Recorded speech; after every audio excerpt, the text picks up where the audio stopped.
Kaurvaki mengucapkan selamat pagi pada Asoka. Aku akan pergi ke Kalinga. Tapi aku senang karena aku bisa mengucapkan selamat tinggal kepadamu kali ini. Aku tidak melihatmu ketika kita berpisah untuk terakhir kali. Asoka mengangguk. Aku pasti menunggumu kembali. Fit berkata pada Asoka bahwa Devi tidak ada. Acarya Radagupta mengatakan, dia pergi tadi malam. Asoka bertanya, mengapa kau tidak menghentikannya? Acarya Radagupta mengatakan, aku terikat oleh janjiku. Kaurvaki tahu kemana Devi akan pergi. Aku akan menemukannya. Devi berdoa di sebuah kuil untuk Asoka. Kaurvaki mengatakan, bahkan dewa tidak akan mendukung ketika keputusanmu salah. Itu adalah kejahatan. Apa yang kau pikirkan? Devi mengatakan, kehidupan Asoka terhubung denganmu. Asoka harus memerintah, dan ia membutuhkanmu di sisinya. Devi muntah. Kaurvaki bergegas mendekatinya. Dewa telah mengambil keputusan untuk kita. Mereka saling berpelukan. Datanglah ke kamar Asoka bertanya, kemana kau pergi? Aku yakin kau akan mendengarkan Kaurvaki. Devi mengatakan, aku tidak mendengarnya. Aku datang karena aku mengandung anakmu. Asoka kegirangan mendengar berita itu. Kita harus berterima kasih kepada Kaurvaki. Devi berkata, dia sudah pergi dari sana. Asoka sudah tahu dia tidak akan pernah kembali. Mahamatya menjelaskan kepada Asoka, banyak negara telah sepakat untuk mendukung mereka. Sementara beberapa yang mendukung negara Canda masih melawan. Fit datang sambil berlari. Ayah menulis surat untukmu ketika kita kembali setelah mengalahkan Yunani. Asoka membacanya. Bindusara terlambat menerima kebenaran Asoka. Aku tidak tahu apakah aku akan hidup untuk mengatakan ini semua padamu. Meskipun aku yakin bahwa ketika kau akan menjadi raja, kau akan membangun persatuan India. Aku tahu kau tidak akan mengulangi kesalahan yang aku buat sebagai ayah dan sebagai raja.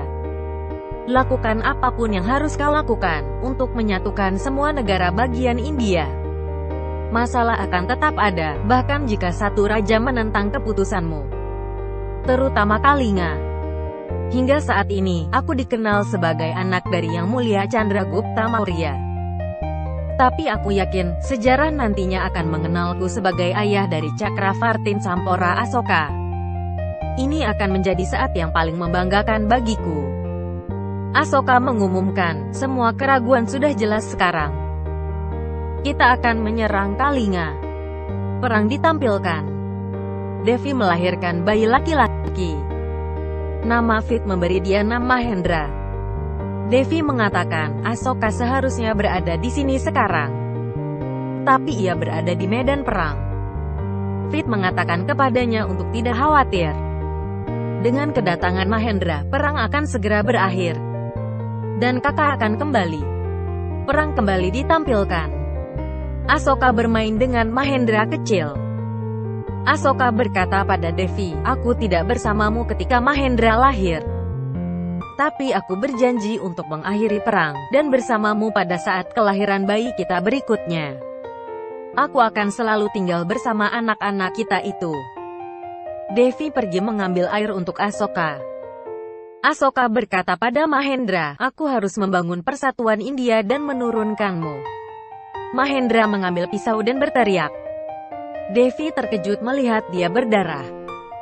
Dia menegur Asoka karena tidak mengurus anaknya. Dia berdarah. Asoka mengatakan, Mahendra adalah anak dari seorang ayah yang berani. Tenang Mahendra.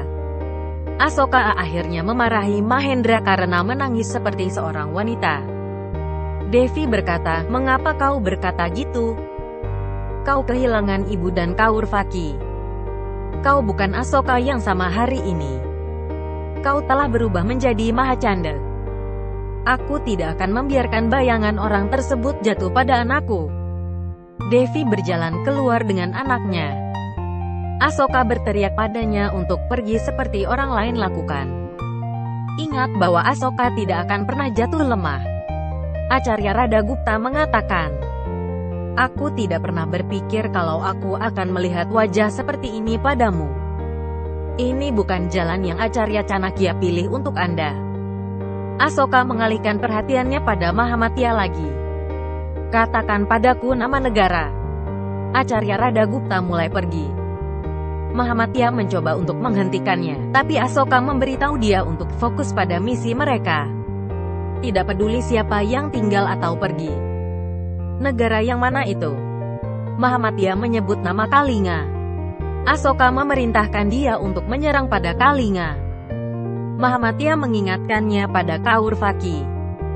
Asoka menegaskan, "Tidak ada yang penting bagiku, selain impian akan bersatunya India." Perang lain ditunjukkan. Kali ini antara Kalinga dan Magadha. Pada malam hari, Mahamadya berkata, hanya segelintir orang yang masih hidup. Mereka memiliki banyak sumber daya yang tersisa.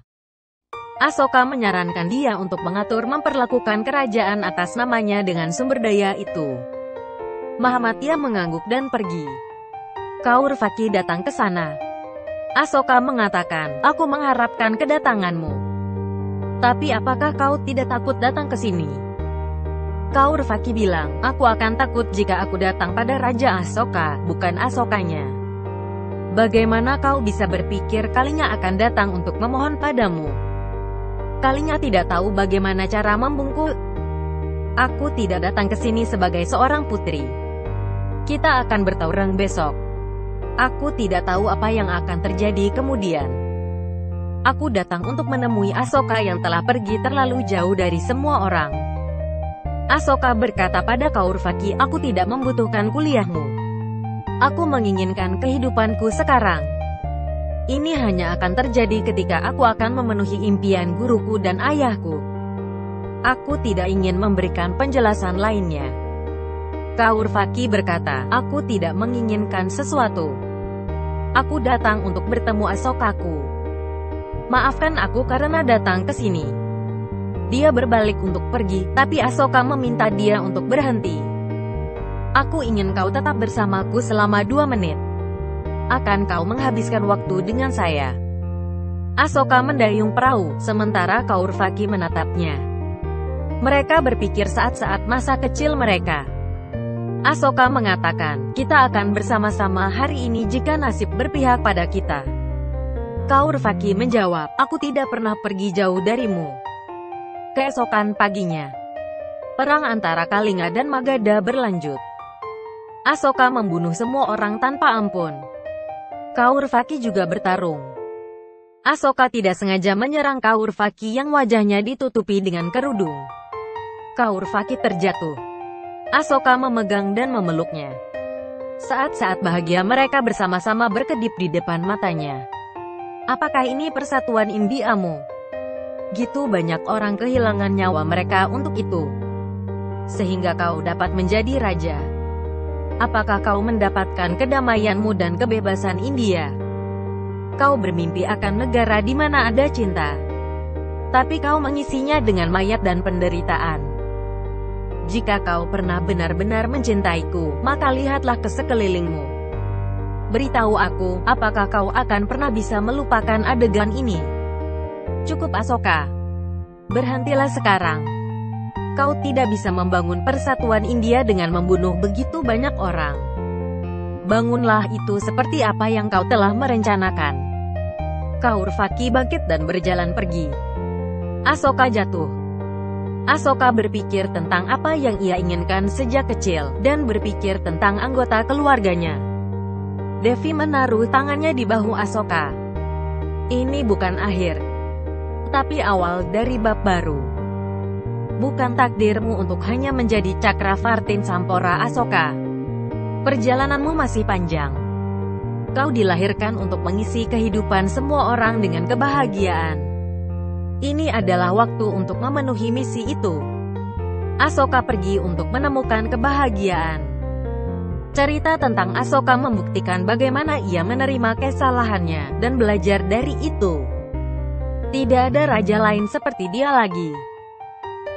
Terima kasih sudah mengikuti setiap episode sinopsis Asoka selama ini. Jika ada sinopsis dari serial lain yang Anda ingin lihat di channel ini, silakan sebutkan di kolom komentar.